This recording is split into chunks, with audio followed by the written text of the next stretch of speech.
In fact, I want to show you something. It's Reza? Who's Reza? What's your name again? Ben. So Ben, you agree this is the equilibrium?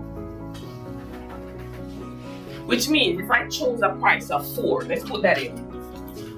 If I chose a price of $4, that's not the equilibrium, right? Good. So this is the equilibrium. We all agree. If I chose a price of 4, that's not the equilibrium. No, at a price of $4, from our table, what's the market demand, Ben? 4,000. What's the market supply? So clearly it's not equilibrium. They're not equal.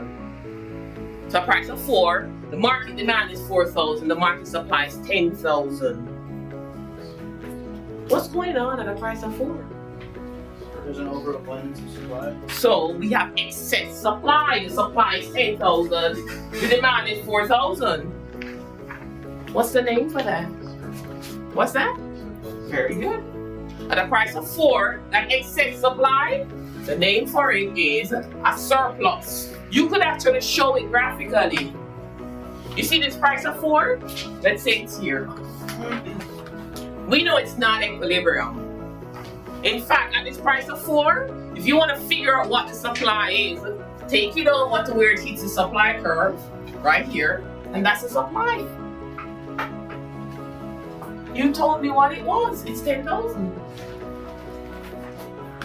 Yeah? This same price of 4, if you want to figure out the demand associated with it, this price of 4, look where it hits the demand curve. It's right here. They're not equal. You told me what it was. It's 4,000. This little gap right here, the 10,000 and the 4,000, the difference, this is the surplus. The excess supply. Any price that's higher than the equilibrium will cause a surplus. I don't care what the price is. It could be $3.01. Once you have a price that's higher than the equilibrium, expect a surplus. Any price above the equilibrium, you will have a surplus. And think about it, it makes sense. If the price is higher than the equilibrium, then you're going to have a lot of sellers who want to make, produce, and sell that good. Why? The price is higher than the equilibrium. If it's higher than the equilibrium, I'm going to be motivated to make, produce, and sell a lot of that good because it's a high price. If the price is higher than the equilibrium, then as a buyer, you're not going to be motivated to buy a lot of that good. Why? The price is too high. It's above equilibrium. Any price that's above equilibrium, you have a lot of people rushing to sell the good and not a lot of people rushing to buy the good. You end up with that excess supply or a surplus. Prices higher than the equilibrium will cause a surplus. Why would the seller during the surplus produce more? What do you mean during the surplus? It's the price being higher than equilibrium that causes the surplus. Yeah? So the price is higher than equilibrium and you're selling this good. Don't you want to make, produce, and sell a lot of it? Absolutely. That's how you make more money. Now if you're a buyer, you're going, oh hell no, I don't want this, it's too expensive. So it's a misallocation. That price is signaling the seller, make, produce, and sell a lot. Will the seller profit? What do you mean? Well, we're not talking about profits right now. We're talking about the quantity supply. Profits are a slightly different story. We need cost of production. It's not in the story. But if you think about this right now, price higher than the equilibrium, it's signaling sellers, make, produce, and sell more. But it's signaling buyers, don't buy a lot of this stuff. So it's a misallocation. The signals are crossed. This is why we argue, leave markets alone and let them figure their stuff out. And when they get to equilibrium, it's the best outcome you could get. No, Reza. Price of $2. You agree that's not equilibrium? Yeah. All right. That's a good start. Yeah? Price of 2, not equilibrium. What's the market demand when the price is $2? Market supply. 4,000. So, price is $2, it's below the equilibrium. The market demand now happens to be greater than the market supply. What is that called? I don't know what is that called. price below equilibrium, we have a shortage. The price below the equilibrium is excess demand. You could see it. You see this price of $2? Let's take it over to the demand curve. It's right there. It was 11,000. The same price of $2. Look at the supply. It's right here. That's 4,000. Not equilibrium, they're not equal. And you have the demand being higher than the supply, the excess demand, or the shortage. Any price that's below equilibrium will cause a shortage. I don't care what this price is, it could be $2.99. If you have a price that's below equilibrium, it will cause a shortage. Think about it, it makes sense. If the price is lower than the equilibrium, then you're gonna have a lot of people who wanna buy this good. Why not? It's cheap. If you have the price below equilibrium, you will not have a lot of sellers motivated to sell this good. Why would I? It's cheap. The price is lower than equilibrium, you have a lot of people rushing to buy the goods, not a lot of people rushing to sell the good. You end up with a shortage. Above equilibrium, a surplus. Below equilibrium, a shortage. At equilibrium, no surplus, no shortage. The market's clear. Leave markets alone and they'll naturally tend towards equilibrium. Meddle in markets, you're gonna cause certain instability in the economy. Okay? Questions? What about in the case of things like monopolies? What do you have to say about like government intervention? The government intervening in monopoly? No. A monopoly existing would mean a particular restriction on supply. Yeah? So, as I said before, I'm not anti-government. I do believe there are healthy cases where the government can intervene and stabilize things. In the case of a monopoly, we're actually going to do this in this class. You're going to see that the government intervention can actually lead to a more efficient outcome. Because in that particular case, what's happening is the seller has too much power. Okay? Now I keep saying meddle in the markets, you will cause a disequilibrium. And usually the case I'm identifying is government. We're actually going to do this after the break in a minute.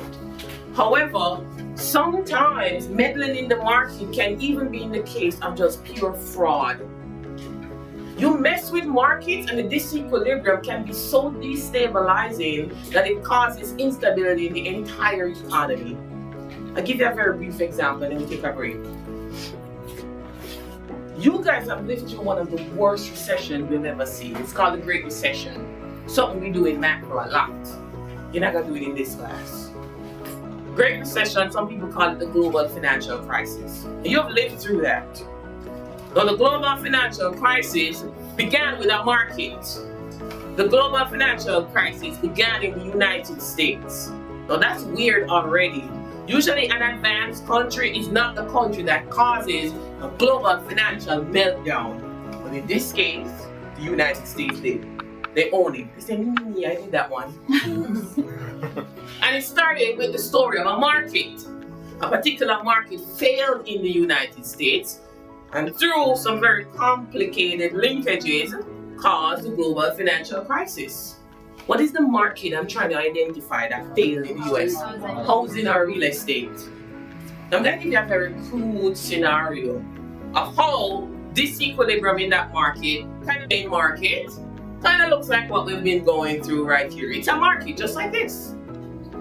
Now through some very complicated linkages, some geniuses, in quotation, decided that a mortgage was just like an asset. And if a mortgage was an asset, we could bundle it and sell it like a security. So all the mortgages, let's bundle them and sell it like a security. Banks bought them and they had them. It's a separate story. Here's the market. Those assets that I just talked about is dependent on this. So here's what's going on. The market has an equilibrium. In fact, I'll give you a scenario. You have this person, her name is Casey. She has a job. She works at McDonald's, making minimum wage. And every day when she's going to work, she walks through this beautiful neighborhood. Nice homes, $1 million homes. Swimming pools, kids running down the lawn. And she walks through this neighborhood every day going to work, and she says, you know what? I want one of these homes. I wish. One day when she's going to work, she walks through the neighborhood, and when she steps out onto the main road, there is a business that says, home loans, mortgages, apply here. And she goes, that's me. I want one of those $1 million homes. So she goes inside. When she goes in, there is a person who comes up to greet her who says, I'm a mortgage consultant. I'm here to help. She's like, cool. Why are you here, Casey? She says, I want to buy a home. In fact, I want to buy those homes over there, the $1 million homes. The person says, okay. It's the mortgage consultant. What do you do for a living? She doesn't lie. She said, I work at McDonald's. The person says, okay. How much do you earn? She said, $30,000 per year. And the person says, sit down, I'm gonna get you in one of those homes. She's like, okay. What do you mean you're gonna get me in one of those homes? So don't worry about it. It's not complicated. What I'm gonna do is, I'm gonna put together a portfolio. I'm gonna put together some income verification with some assets that says you're worth $500,000 or whatever. And she said, but hold on a minute, I'm not worth that. So don't worry about it. Once the value of the home is going up, you're okay. But I'm gonna put together this portfolio and it's gonna be okay and you can move in the home. So it's alright to me. This person is a consultant, they know what they're doing.